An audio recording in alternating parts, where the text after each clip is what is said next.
Hello, friends. Hope you all are doing well.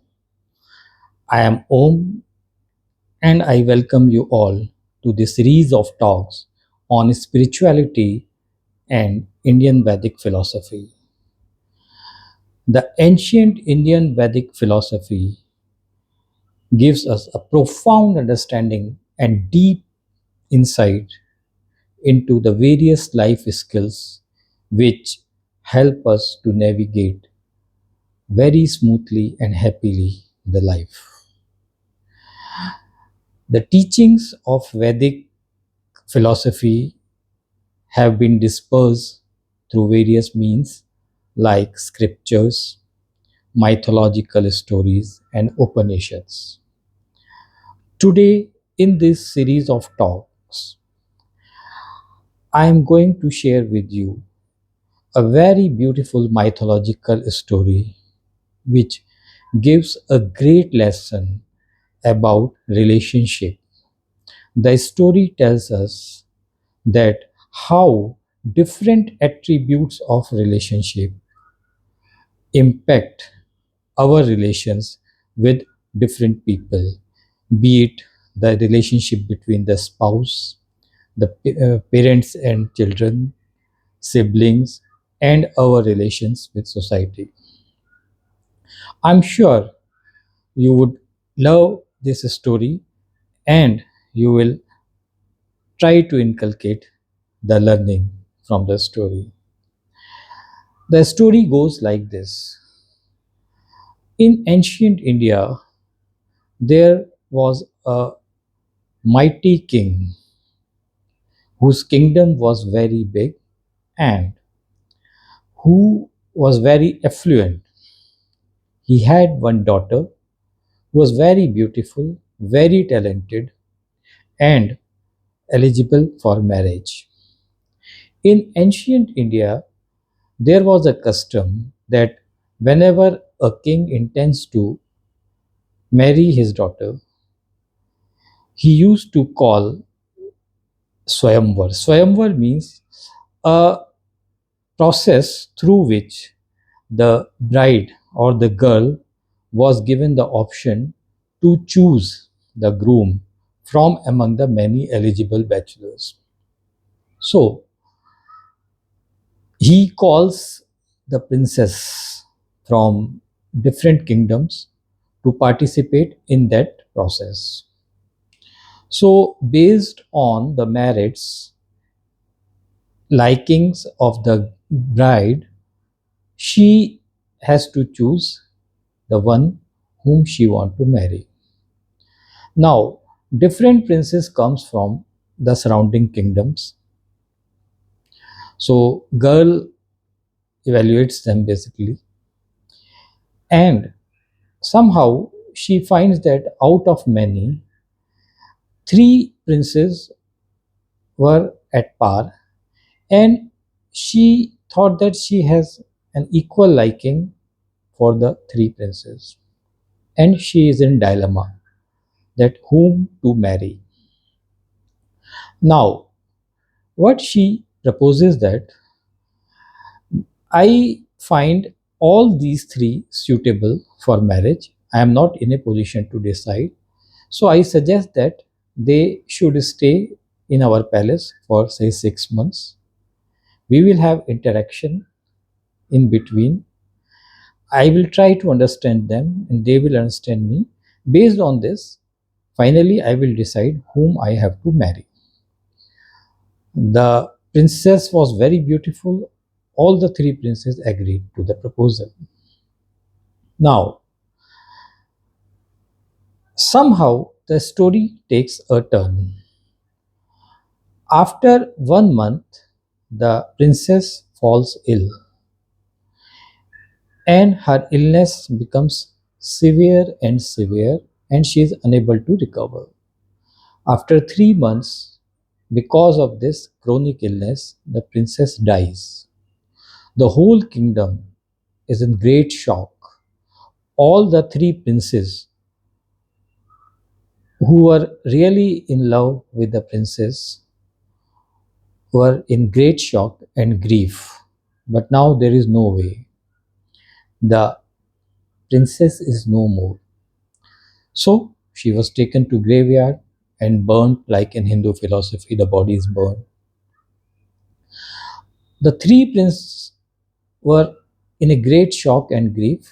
They were not in a position to recover. One of the prince finds it difficult to leave the graveyard. He spends most of his time in the graveyard surrounding the area where her body was burned. The another prince takes her bones, ashes, and remains in a brass container, keeps them with him in his home as her memories. The third prince is also highly in the great shock and grief. He goes to pilgrimage for different places to have the peace. Now, as the time passes, all the three princes finds it difficult to forget the princess. The one remains near the graveyard most of the time, remembering the princess. The other, although remains in his home and does his daily work and routine works, but takes care of, always keeps on cleaning the bones and these things of the remains of the uh, princess and remembers him. The third one goes from one temple, one pilgrimage to another to find the peace. One day, what happens? The person who had gone to, you know, pilgrimage, he finds a saint. The saint was highly acclaimed, an evolved person. When he discusses his issue with that person, the saint suggests that I have such a spiritual power that I can make that princess alive, provided you provide me her bones, her ash, and remains. He gets very happy. He says to the saint that you have to come to the kingdom with me and takes the saint to that place. So he calls the second person who had preserved the ashes, the bones, and other remains of the princess. Now the saint uses his spiritual power, does some processes, and the girl becomes alive. Everybody becomes very happy seeing the girl. The king is really happy with tears in his eyes. And the third person who was in graveyard, he also rushes towards the palace to see the girl. Now, the girl sees the three persons. She asks, "What happened to me?" So the king tells the girl the whole story that you are dead. There was one person, one prince, who was always around the graveyard, remembering you, searching for you. There was another person who take your ashes, bones, and remains and took active care of them that they are preserved. The third one had gone to pilgrimage. He found a priest and he brought the priest here, which make you alive. Now, you let us decide whom you want to marry. Now, friends, here comes the question which is really difficult to answer. The girl finds it really difficult to answer that whom to marry. She is not in a position to decide. So she takes her time, she contemplates. After some time, she says, I want to marry the person who has there been at the graveyard for most of the time after my death. So he becomes very happy, but the other two persons become sad. The first person says, O princess, why don't you marry me? It was me who found that scent, and he gave you the new life. So you are reborn because of me. Now the second person says, no, no, no. The scent could not have made you reborn unless I would have properly preserved your bones and ashes and take care of them to preserve them for this period. So you should marry me. Now, friends, can you think why the girl chose the third one who was there in graveyard instead of the two others?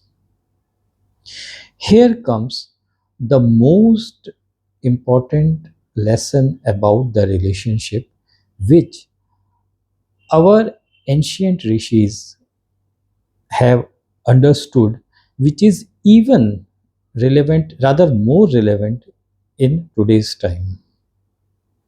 Because different relationships requires different attributes to be successful in those relationships. The girl says that the first person who brought the scent here, I am really thankful to him because I got the new life due to him. But I consider him as a fatherly figure because I feel that the reborn, my reborn is because of him, and he has more performed the duty of a father for me, like a father for me. Now, the second person who took care of my ashes and my remains, definitely without that, I would not have been today here, but he has served for me like a son. The third person who had been there in the graveyard throughout this period, searching for me, looking for me, he had shown an attribute of companionship. So, when I have to choose someone for as a spouse for me, I would rather than giving the weightage to the protection which is given by the fatherly figure or taking care and service which is being provided by someone like son, above them I would like to prefer to choose the person who has shown the attribute of companionship. See how beautifully this story tells us the relationship between the spouses, particularly because in most of the cases, what is happening is that one spouse, particularly a lady, expects in a relationship from her spouse to show the companionship, the attribute of companionship. But in most of the cases, the male, due to the tendencies, he tries to exhibit the attributes of protection, safety, and service, and he thinks that he is doing too good for the female. But we find it difficult to understand that what the other person or our partner is expecting from us. So this is how our mythology stories tells us that how a particular relationship demands a particular attribute.